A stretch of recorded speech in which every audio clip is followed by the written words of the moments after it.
नमस्कार, दुआ सलाम। आज हम ऐसी फिल्म की बात कर रहे हैं जिसने स्क्रीन पर आने से पहले ही हंगामा कर दिया।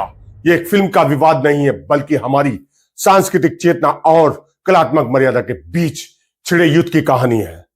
ओटीटी प्लेटफॉर्म नेटफ्लिक्स पर एक फिल्म आने वाली है जिसका टाइटल घूसखोर पंडित। नाम छोटा है लेकिन इसका प्रभाव इतना गहरा है कि इसने उत्तर प्रदेश की राजधानी लखनऊ से लेकर देश की संसद तक हलचल पैदा कर दी है। सोचिए, एक शब्द पंडित जो सदियों से ज्ञान, त्याग और मार्गदर्शक का प्रतीक रहा है, उसे फिल्मकार ने घूसखोर जैसे घृणित शब्द के साथ जोड़ देता है। क्या यह केवल सहयोग है? क्या यह महज एक किरदार का नाम है, या फिर ये एक सोची समझी कोशिश है किसी एक वर्ग को छवि को धूमिल करने की, जो समाज का बौद्धिक स्तंभ माना जाता है, उसी को अपमानित किए जाने के इस विवाद से एक बड़ा पृष्ठ खोलेंगे। हम बात करेंगे उस राजनीति की जिसने इस मुद्दे को हवा दी, उन कलाकारों की जिन्होंने इसे अपनी आवाज दी, और उस कानूनी आवाज को आज ओटीटी की इस बेलगाम दुनिया के आगे बेबस नजर आता है। इस विवाद की आज सबसे पहले उत्तर प्रदेश के सत्ता के गलियारों में महसूस की गई। प्रदेश के उप मुख्यमंत्री ब्रजेश पाठक, जो अपनी बेबाकी के लिए जाने जाते हैं, उन्होंने इस पर कड़ा ऐतराज जताया। पाठक ने पत्रकारों के सामने कहा, यह केवल एक नेता का बयान नहीं, बल्कि पूरे समुदाय की दबी हुई ठेस है। उन्होंने कहा, फिल्म इंडस्ट्री के लोग बार बार भारतीय संस्कृति और ब्राह्मण समुदाय को निशाना क्यों बनाते हैं। उनका आरोप गंभीर और उन्होंने इस निंदनीय गलत करार देते हुए कहा कि जो समाज देश के विकास में अपना सर्वस्व झोंक देता है, उसके लिए ऐसा अपमानजनक शब्द का इस्तेमाल करना समाज को स्वीकार्य नहीं होगा। ओटीटी और नेटफ्लिक्स प्लेटफॉर्म पर घूसखोर पंडित के नाम से एक फिल्म के प्रदर्शन की घोषणा की गई। पूरे प्रदेश के ब्राह्मण समाज में इसको लेकर के बहुत ही व्यग्रता थी। सब लोग अपने आप को कष्ट में महसूस कर रहे थे, मानसिक कष्ट था। भारत सरकार को मेरे द्वारा अनुरोध किया गया। भारत सरकार ने इस अनुरोध को स्वीकार करते हुए ओटीटी के सभी प्लेटफॉर्म्स को निर्देश दिया है, कृपया ऐसे नामों को उपयोग में न लाएं, तत्काल इनको हटाएं और भविष्य में भी इस प्रकार के नामों का उपयोग न करें जहां सामाजिक विद्वेष पनपता हो या किसी समाज विशेष को इंगित करते हुए कोई अपमानजनक टिप्पणी की जाती हो। लेकिन कहानी यहां रुकती नहीं है। वहीं दलित नेता बहुजन समाज पार्टी की मुखिया मायावती ने भी इस मुद्दे पर ब्राह्मण समाज के अपमान पर अपनी कड़ी आपत्ति जताई। उन्होंने सोशल मीडिया पर स्पष्ट लिखा कि यह दुख और चिंता की बात है। उन्होंने इसे एक जातिवादी फिल्म की श्रेणी में रखा।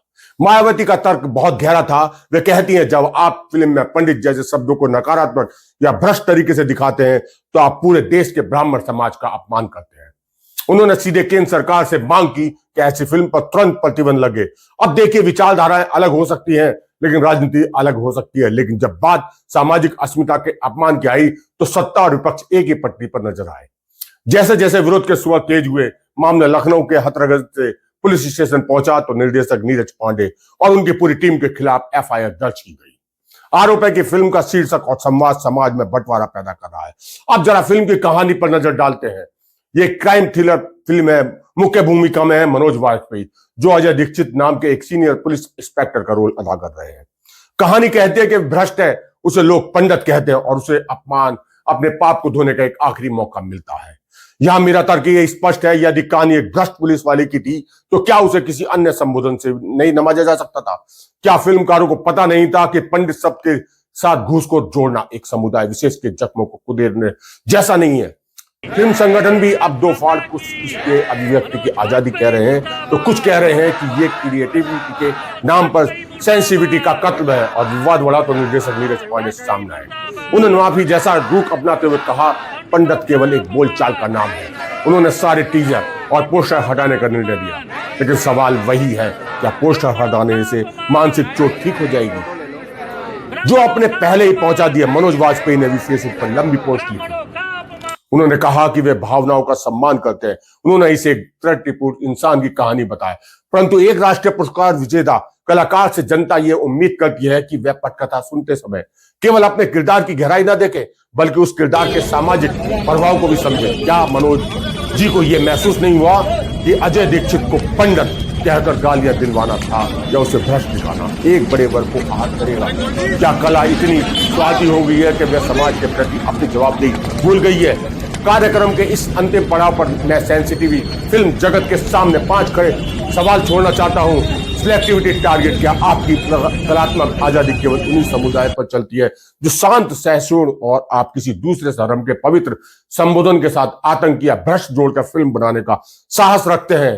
मार्केटिंग का खेल क्या ये नेगेटिव पब्लिसिटी पाने का तरीका नहीं है। पहले विवाद करो, सुर्खियों बटोरो और फिर माफी मांगकर फिल्म का प्रमोशन कर लो।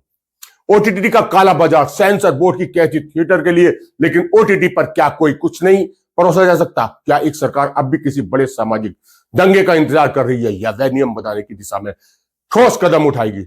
भाषा का पतन, पंडित को पंडित कहकर पुकारना और उसे भ्रष्टाचार से जोड़ना, क्या ये भाषा और संस्कृति का जानबूझकर किया गया विदेश पूर्व नहीं था? जवाबदेही किसकी है? अगर किसी फिल्म से समाज का माहौल बिगड़ता है तो उसकी जिम्मेदारी केवल निर्देशक की क्यों?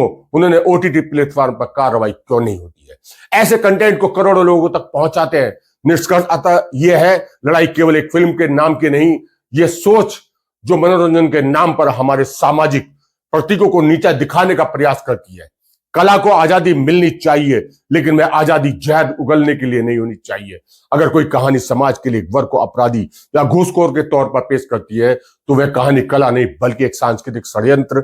और आज के इस विशेष का संवाद में हमने कोशिश की कि हर पक्ष के तर्क को आपके सामने रखें। उम्मीद है कि यह बहस केवल हम तक नहीं रहेगी बल्कि उन नीति निर्धारित तक भी पहुंचेगी जो मनोरंजन के इस बेलगाम दुनिया को नियमित करते हैं, शक्ति रखते हैं। नमस्कार, दुआ सलाम। आज के इस संवाद महासंवाद से विदा लेते हैं। जुड़े रहिए हमारे साथ, क्योंकि सच कहना और सच सुनना हमारी सबसे बड़ी शक्ति है। नमस्कार, दुआ सलाम।